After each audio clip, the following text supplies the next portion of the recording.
Not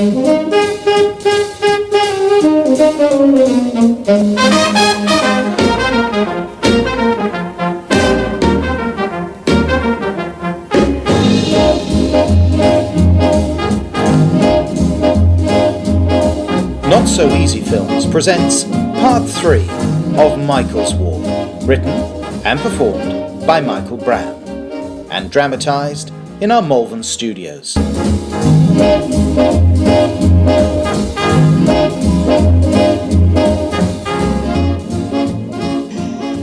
Now, this has nothing to do with my story, but worth a mention. At 12:30 p.m. on the 20th of January 1943 at Sandhurst Road Primary School, Catford, a Luftwaffe plane came over at rooftop level. Eyewitness accounts say the pilot waved to the children in the playground, then dropped bombs on them. 38 children were killed, along with 6 teachers, and a further 60 or more children injured. The daylight bombing of an LCC school on the outskirts of London was one of those tragic incidents that seem outstandingly horrifying even in this war. Here's the scene as rescue squads carried on with their heart-rending work.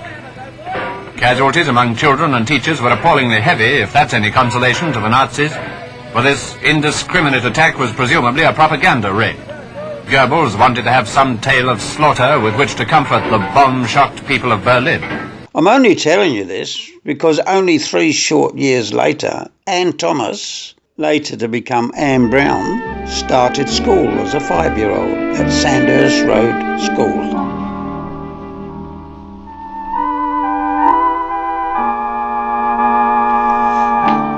These children were buried in a mass grave at Hither Green Cemetery, as were the 168 killed in Lewisham when Woolworths got a direct hit on a Saturday morning. During the war, each area of London had its own mass grave sites. Ours was Hither Green. My favourite singer on the radio in those days was Al Bowley, until he was killed in the West End by a bomb. He was buried in the mass grave at Uxbridge Road Cemetery, with all the other people killed in central London that night.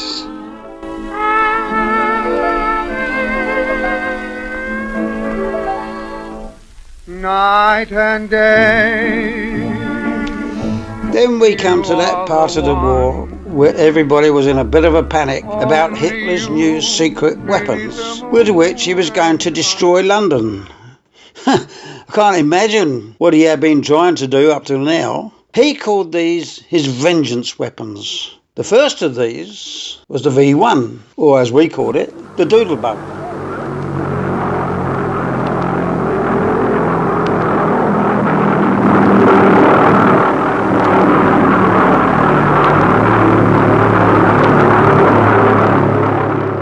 It was a flying bomb with a motor. When the motor stopped, the Doodlebug would plunge to earth and explode. Now, because the destructive power of these rockets was unknown, the government, in its wisdom, decided to evacuate the children again. The question of moving children from danger is immediately tackled.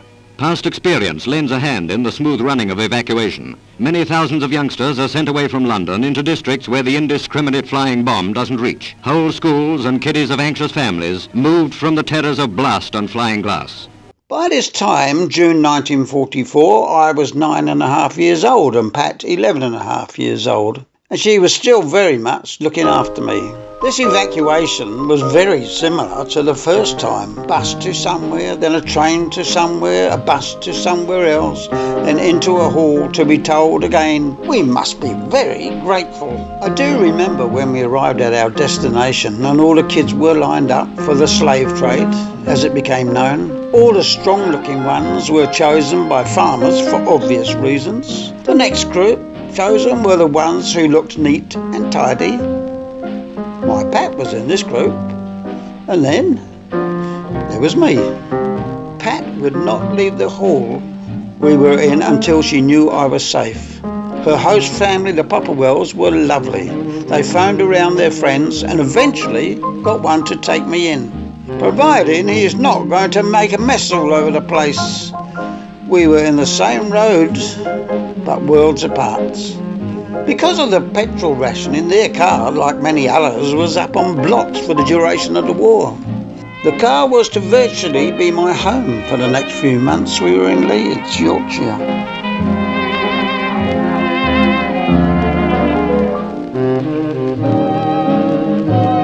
We did go to school every day, but after breakfast I would have to sit in the car until it was time to go to school, so as not to make a mess.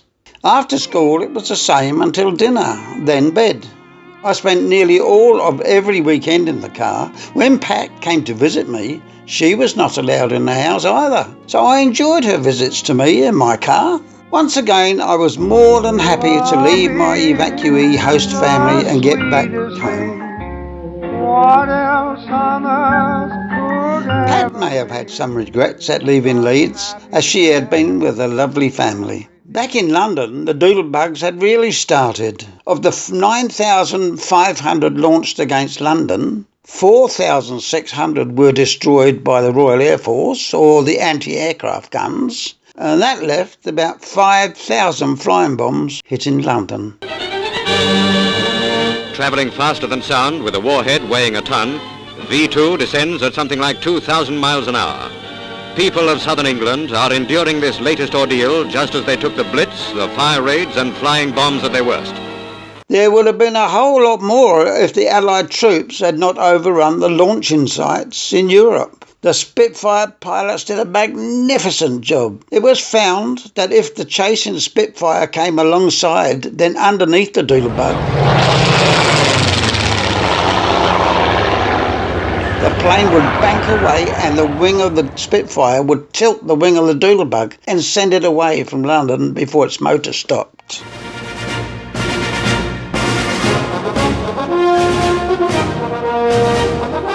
This was a magnificent manoeuvre by these brave pilots to watch. And watch it we did many times over, cheering and cheering as the Spitfire was successful. The V2 was a much larger rocket, larger payload of explosive and very fast. They also had a much longer range, so could be fired from deep inside Europe. There was no defence against the V2, too fast for radar, too fast for anti-aircraft guns. Nobody could hear or see them coming. If you were hit by a V2, the first thing you would know would be when you woke up and found yourself dead. On May the 8th, 1945, Germany surrendered, and so ended my war. Yesterday morning at 2:41 a.m. at General Eisenhower's headquarters, General Jodl, the representative of the German High Command, and of Grand Admiral Dönitz, the designated head of the German state, signed the act of unconditional surrender of all German land, sea and air forces in Europe to the Allied expeditionary forces and simultaneously to the Soviet High Command. Hostilities will end officially at 1 minute after midnight tonight, Tuesday, the 8th of May. We may allow ourselves a brief period of rejoicing.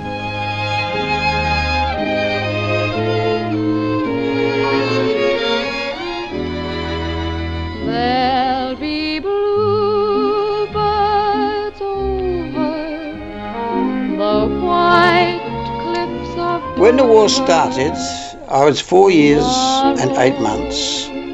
just Old enough to remember Chamberlain's speech. When it finished, I was 10.5 years old.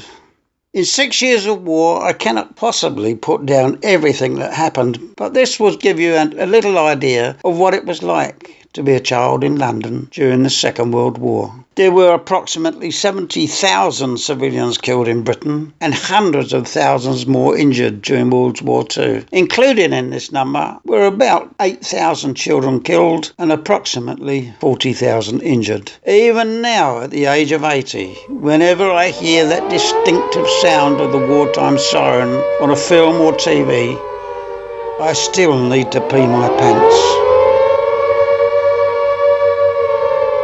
After discussing my memories of the war with Pat, I have included her memory of the events of our time in Wales and a Messerschmitt 109 attack on us as kids.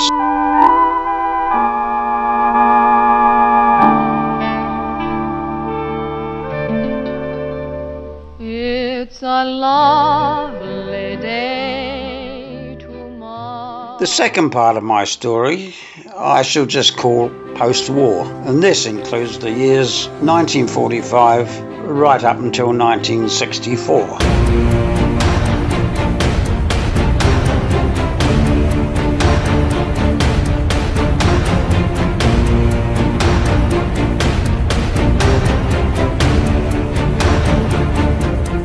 Ten and a half years of age and the war was over. What now? St Mary's School, Eltham, was a very sorry sight. There was still no sign of the infants part of the school being rebuilt. Housing was the big priority for the building industry, to get new homes for people who were bombed out and repair the other houses which were badly damaged. There were very many thousands of these in every area. We still had families living in the school hall, but as time went on, these became fewer and fewer. Our classroom still had kids from 5 years old to 15, but still with only one teacher. The men teachers had not yet come back from the war.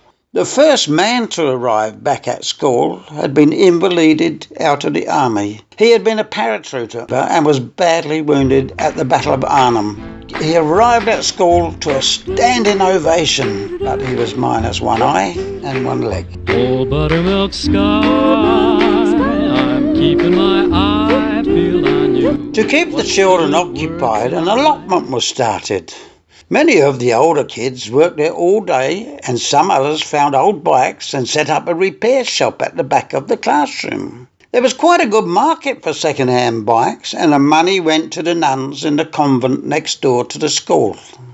As I was not interested in either allotments or bike repairs, I decided to pursue my own interests. I did go to school when there was not much else on, but wasn't noticed in the class or missed when away. As my parents both had full-time jobs, I think they turned a blind eye to all this. It was enough for them after struggling to survive 6 years of war to keep going. Lucky for me. Mum gave me money for lunch every day, and most mornings I would set out for central London. One of my favourite places was the House of Commons or the House of Lords, just to listen to debate. London pride has been handed down to us. London pride is a flower that's free. London pride means our own dear town to us, and our pride it forever will be. I was in the public gallery one day during many, not speeches, but mostly questions by Mr. Winston Churchill. It was very sad to see him in opposition after being the leader of the country during the war. I do remember one speech when I was 12. It was about India, and boy, was he really against Indian independence. Look at them now. Through Karachi's streets drives the Quaid-e-Azam, Muhammad Ali Jinnah, Pakistan's first Governor-General. It's Karachi's first day of independence, and the crowds are out to greet him and Earl Mountbatten. On his last day as Viceroy, he is here to inaugurate the transfer of power. For even at the young age of 12 or 13, I could sense where the real drama and power was, at the Commons. The best place for an interesting and stimulating day was the Old Bailey. I used to go to the main foyer and look on the notice board for the list of cases on that day. I would go there so often that the policeman on the door of the visitors' gallery called me Mick. "Have you got your lunch today, Mick? Which court are you interested in today, Mick?" In the few years I was going around London to Parliament, the House of Lords, the Old Bailey, Law Courts, Tower of London, art galleries, the British Museum, Science Museum and the Victoria and Albert Museum, not once did anyone stop me and ask why I was not at school.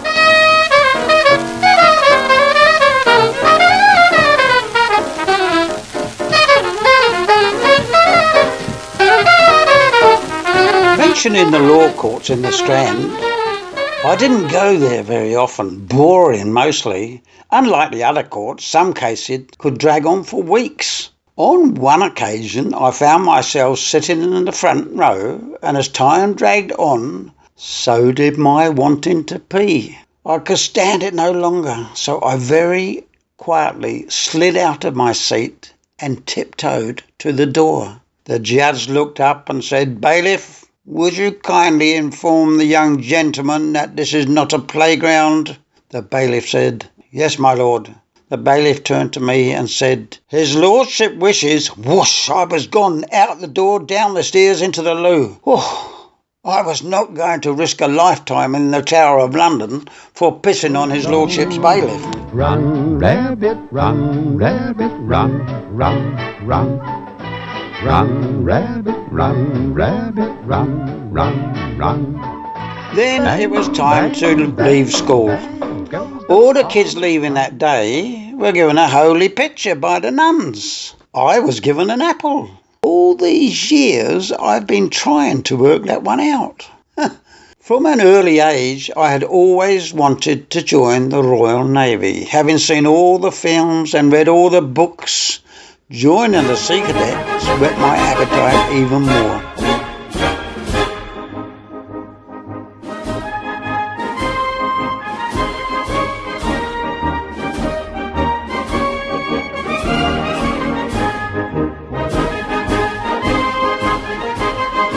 Our cadet hall at Blackfen School, once a week 2-2 rifle shooting in a shooting pit, once a week band practice where I did my utmost to blow into this bugle thing, and once a week parade through some unfortunate town or village playing in the band.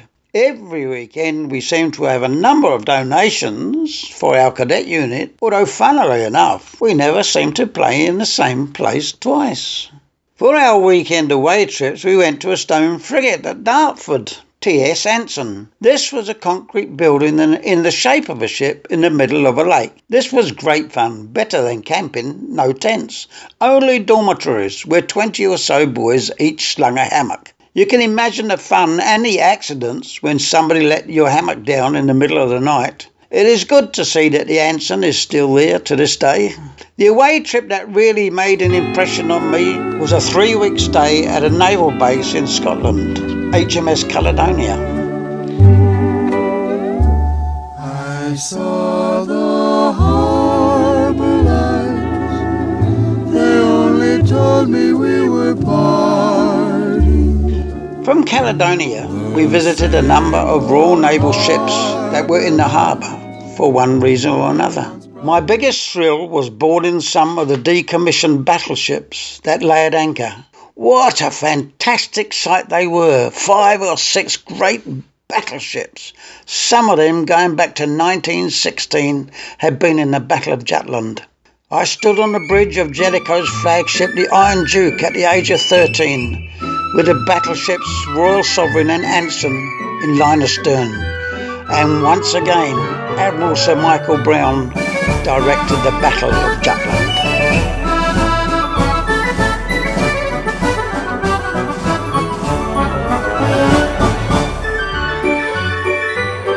Soon after, Iron Duke was scrapped. Bet they got a lot of razor blades out of that one. On leaving school at 15, I would have liked to have joined the Navy, but my parents were against it at such a young age. So I decided to apply for a job as a telegram boy. In those days, telegrams were the main form of communication. Individuals, small businesses, and even large corporations used telegrams every day, all day. It was a great job and very enjoyable. Very quickly I learned to ride a motorbike. It was great riding my BSA 250 all over London every day. As we were young boys and not to be trusted, bloody cheek, these bikes had governors sealed into the carburettor to restrict the speed of the bike. Now, we found a way to unseal and take out the governor and at the end of the day replace and reseal it. We did this mostly when we were on at weekends, no bosses around. That was great fun. We had our own private dirt track at the back of the office, and boy, did we have some marvellous speedway races. We all used to look forward to weekend duty at time and a half. He wore black denim trousers and motorcycle boots, and a black leather jacket with an eagle on the back. He had a hopped-up cigar. Come 17 years old, I finally had the okay to join the Navy. Of course, if I had not joined the Navy then, at the age of 18, I would have had to spend 2 years in either the Army or the Royal Air Force on national service. No thanks. On joining the Navy, there were 3 choices. 22 years for a full pension at 40, 12 years continuous service, or 7 years with the colours and 5 years on reserve. Unless you could find a reserve occupation, the third option was definitely out.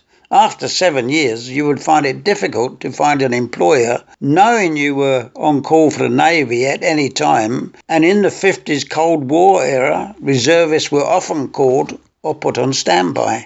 I decided on 12 years, knowing I could always sign on for the extra 10 years if I wanted to, bearing in mind that all service before the age of 18 was not counted in any way for pension, promotion or service records. Your service starts from your 18th birthday. Now this was one reason why my parents were against me joining at an early age. Dad had been in the army. He was wise to this one. If I had joined at 15, none of that service would have counted either until I was 18. They try to tell us we're too young to really now, be in love. Just let me say a word about education. I have said that I joined the GPO and I joined the Navy. However, it wasn't quite that easy. In each case, I had to pass an exam. And in each case, the exam was, from a normal point of view, simple, in fact, very elementary. With my lack of education, I found the exams very, very difficult. With the little I had picked up at school and what was for me hard slog for weeks before each exam, I managed to just scrape through. Whatever I have now has been picked up over the years, no formal teaching. Thank God for word speller on the computer. The wheel of fortune goes spinning around. Arriving at HMS Collingwood, we were kitted out and told we had 3 days in which to change our minds about joining the Navy. Nobody did. So, after that, it was full on. The basic training for 6 weeks was mostly square bashing, seamanship, care of kit and basic electrics. After the passing out parade, I was sent to HMS Pembroke, which was Chatham Barracks. While waiting at Chatham for a posting to a ship, Queen Mary, wife of the late King George V, died. Queen Mary is dead. This great lady of Britain, whose life spanned 6 reigns. With grief born of respect and love, the nation learns the sad tidings. For many weeks we knew she had been ill, yet still we cannot grasp that she has gone. The task of providing the crew to pull the gun carriage with the coffin on it through the streets of London fell to Pembroke. Those who volunteered for this task were to be given a long weekend in London. Now this job suddenly became very popular. After pulling the gun carriage around Chatham Barracks for several days, from dawn to dusk, we were to board the train for London that night. The chief petty officer in charge noticed I had a slight rash on my face, so he sent me to the sick bay to get something for it. "I get back here bloody smartly." No, I didn't get back bloody smartly. I didn't get back at all. It was bloody measles. So I missed out on 3 days leave and, of course, missed out on strutting the Jack Me Hearty stuff in front of millions. Such is life. Somewhere beyond the sea, somewhere waiting for me, my lover stands on golden sand. After quarantine, I went straight to the drafting office to find out a foreign draft. Great, this is what I joined the Navy for. I was to join a destroyer, HMS Cossack, on the Far East Station. Because of the Korean War and other skirmishes around the world, it was normal to use troop ships. I went from the UK to Hong Kong aboard the MV Georgic. On arrival in Hong Kong, I was the first to disembark Georgic, as Cossack was about to leave harbour for a 3-week patrol of the Korean coast. I slung my hammock in the after seaman's mess of HMS Cossack and settled in.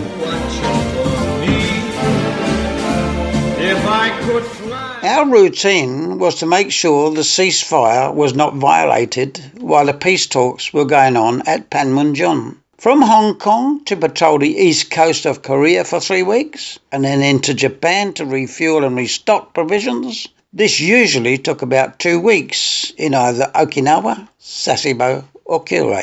Then patrol the west coast of Korea and into Hong Kong. I don't know what wore me out the most, the runs ashore in Japan and Hong Kong, or the patrolling with all the seasickness that it involved. It may have been worth it if I had arrived 6 months earlier.